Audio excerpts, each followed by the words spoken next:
Hello everyone, जय श्री राम दोस्तों। आज हम बात करेंगे प्रकृति की एक और अनमोल धरोहर आम यानी मैंगो के बारे में। वैज्ञानिक नाम इसका मेंगीफेरा इंडिका होता है। यह वनस्पति वैज्ञानिक वर्गीकरण के अनुसार एनाकार्डियेसी कुल का वृक्ष है। संस्कृत में इसे आम्र, फलश्रेष्ठ, कामसर, पिकवल्लभ व रसाल कहते हैं। गुजराती में आम्बो या अमरी, मराठी में माबू या मावी नमरा, बंगाली में आम्र, अरबी तथा फारसी में अम्बज, तेलुगु में मावी तथा पंजाबी में अम्ब कहा जाता है। यह अत्यंत उपयोगी, दीर्घजीवी, सघन व विशाल वृक्ष संपूर्ण भारतवर्ष में समुद्र तल से लेकर हिमालय की 3000 फुट की ऊंचाई तक आसानी से मिल जाता है। फलों का राजा कहा जाने वाला यह आम ग्रीष्म जलवायु का वृक्ष है। हिमालय पर भूटान से कुमायूं तक इसके जंगली वृक्ष पाए जाते हैं। वर्तमान समय में आम की बहुत सारी किस्में हैं, जिनमें अधिकतर कलम विधि द्वारा तैयार की जाती हैं, परंतु पुराने समय से ही गुठली द्वारा तैयार आम की बीजू आम तथा कलम द्वारा तैयार आम को आज की उन्नत किस्म माना जाता है। अब जानते हैं इसके बाह्य स्वरूप के बारे में। इसका वृक्ष 30 से 120 फुट तक ऊंचा होता है। इसके पत्ते 4 से 12 इंच लंबे, 1 से 3 इंच चौड़े, भालाकार, आयताकार, तीक्ष्णाग्र होते हैं, जिनके मसलने पर सुगंध आती है। पुष्प छोटे, हरित, पीत, लंबी मजरी में आते हैं, जिससे मादक सुगंध आती है। फल अनेक आकृति के, कच्चे में हरे तथा पकने पर पीताभ व रक्ताभ हो जाते हैं। फल के भीतर बड़ी गुठली बीज तथा उसके भीतर बीज मज्जा होती है। बसंत में पुष्प तथा ग्रीष्म वर्षा में फल लगते हैं। इसके रासायनिक संगठन: फल में अन्य तत्वों के अतिरिक्त विटामिन ए, बी तथा सी प्रचुर मात्रा में पाया जाता है। आम का वृक्ष इतना अद्भुत होता है कि इसके फूल, फल, गुठली, जड़ सभी औषधि हैं और बहुत सारे रोगों में इसका प्रयोग किया जाता है। इसके गुणधर्म जानते हैं। बीज मज्जा, कफ पित्त शामक, स्तंभन, मूत्र संगरणीय, रक्त रोधक, व्रण रोपण है। कच्चा फल त्रिदोष कारक तथा आग में भुना हुआ कच्चा फल दाह प्रशमन, रोचन, दीपन, रक्त पित्त हर्ष शोषक। पका फल वात पित्त शामक, स्नेहन, अनुलोमन, सारक, वृष्य, वल्य, वर्ण तथा ब्रहण। तथा आम का बौर यानी फूल शीतल, वातकारक, मलरोधक, अग्निदीपक, रुचिवर्धक तथा कफ पित्त प्रमेह और कफनाशक है। आम की जड़ कसैली, मलरोधक, रुचिकारक तथा वात पित्त और कफ को हरने वाली है। आम की गुठली किंचित कसैली, वमन, अतिसार और हृदय स्थल की पीड़ा को दूर करती है। आम बीज का तेल: आम की गुठली का तेल कसैला, स्वादिष्ट, रूखा, कड़वा तथा मुख रोग, कफ एवं वात को दुरुस्त करने वाला है। आयुर्वेद के अनुसार आम के इतने औषधीय प्रयोग बताए गए हैं, एड़ी से चोटी तक बहुत सारे रोगों में आम का औषधीय प्रयोग बताया गया है, जिन्हें एक वीडियो में बता पाना संभव नहीं है। फिर भी कोशिश करते हैं अधिक से अधिक आम के औषधीय प्रयोग बताने के विषय में। सबसे पहले बात करते हैं बालों के लिए। आम की गुठलियों के तेल को लगाने से सफ़ेद बाल काले हो जाते हैं तथा काले बाल जल्दी सफ़ेद नहीं होते। बाल झड़ना व रूसी में भी इससे लाभ होता है। स्वरभंग में आम के 40 ग्राम पत्तों को 400 ग्राम पानी में उबालकर चतुर्थांश शेष क्वाथ में शहद मिलाकर धीरे धीरे पीने से स्वरभंग में लाभ होता है। खांसी और स्वरभंग में पके हुए बढ़िया आम को आग में भून लें। ठंडा होने पर धीरे धीरे चूसने से खांसी मिटती है। प्यास के लिए गुठली की गिरी के 40 से 60 ग्राम क्वाथ में 10 ग्राम मिश्री मिलाकर पीने से भयंकर प्यास शांत हो जाती है। हिक्का रोग में आम के सूखे पत्तों को चिलम में भरकर तथा ताज़े पत्तों को कूट कर निकाले गए रस 2-3 ग्राम में थोड़ा सा शहद मिलाकर सेवन करने से हिचकी यानी हिक्का रोग बंद हो जाता है। आम के पत्ते व धनिया दोनों को कूटकर 2 से 4 ग्राम की मात्रा में लेकर गुनगुने पानी से दिन में 2 या 3 बार पिएं। इससे भी हिचकी रोग बंद हो जाता है।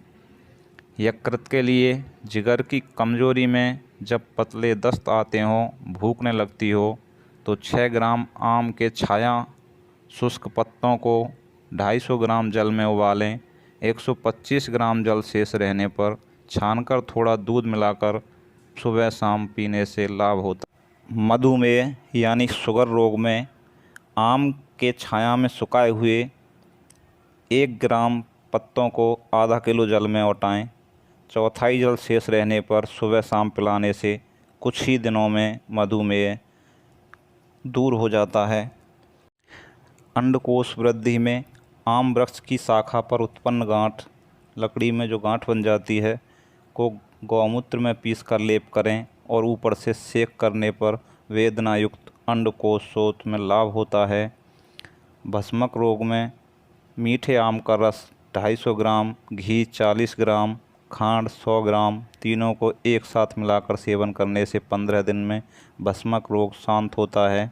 सुजाक तथा प्रमेह में आम की 25 ग्राम ताज़ी छाल को जौ कुटकर रात्रि में 250 ग्राम जल में भिगोकर प्रातःकाल मसलकर छानकर पिलावें। 7 दिन में लाभ होता है।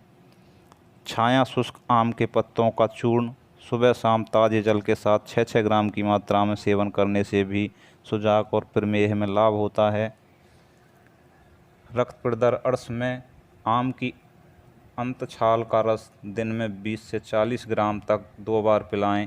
अर्श रक्त प्रदर या रक्त अतिसार के कारण होने वाले रक्तस्राव में लाभ होता है।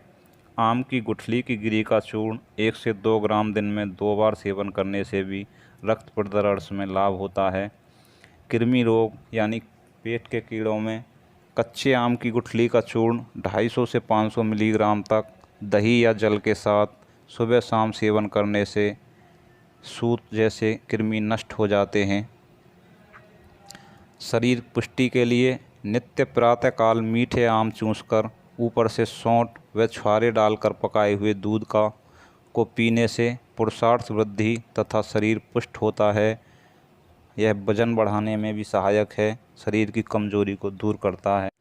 दाद, खुजली, व्रण आदि चर्म रोगों में आम के कच्चे फलों को तोड़कर जिनमें जाली न पड़ी हो, कुचलकर कपड़े में छानकर रस निकाल लें। रस का चौथाई भाग विकृत, स्प्रिट या खालिस देसी शराब मिला शीशी में भर के रखें। 2 दिन बाद प्रयोग करें। इसके लगाने से पुरानी दाद, चंबल आदि व्याधियाँ शीघ्र मिटती हैं। गहरे से गहरे नासूर भी इसे दिन में 2 बार लगाने से दूर हो जाते हैं। इसे रुई की फुहरी से लगाने से फूटी हुई कंठमाला, भगंदर, पुराने भुगलाई फोड़े आदि जड़ से दूर हो जाते हैं। इसे लगाने से अर्श के मस्से भी सूख जाते हैं। आम को तोड़ते समय आम फल की पीठ में जो गोंद युक्त रस निकलती है, उसे दाद पर खुजलाकर लगा देने से फ़ौरन छाला पड़ जाता है और फूटकर पानी निकल जाता है। दिन में 2-3 बार लगाने से इस रोग से छुटकारा मिलता है। फोड़ों पर आम वृक्ष का गोंद थोड़ा गर्म कर लगाने से फोड़ा फुंसी पूरा पककर फूटकर बह जाता है और घाव आसानी से भर जाता है। घाम यानी घमौरियों में आम का प्रयोग गर्मी के दिनों में शरीर पर पसीने के कारण छोटी छोटी फुंसियाँ हो जाती हैं। इन पर कच्चे आम को मंद अग्नि में भूनकर गूदे का लेप करने से लाभ होता है। मकड़ी के विष में गुठली को पीसकर लगाने से तथा आमचूर को पानी में पीसकर लगाने से छाले मिट जाते हैं और मकड़ी का विष दूर होता है। आम का एक चमत्कारिक प्रयोग विषैले जानवरों के दंश पर बताया गया है।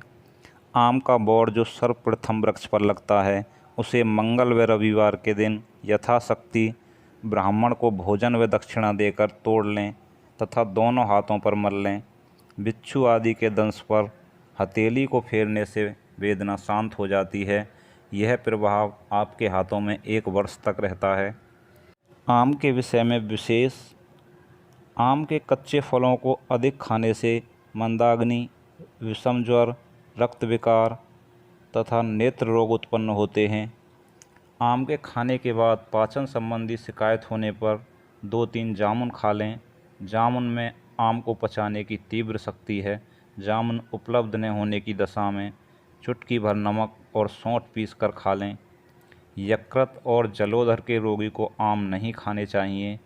आम खाने के बाद दूध पीना, जामुन खाना, कटहल की गुठली खाना, सूक्ष्म मात्रा में सौंठ, लवण या शिकंजबीन खाना चाहिए। आम सेवन के बाद दूध पीना चाहिए, जल का प्रयोग नहीं करना चाहिए।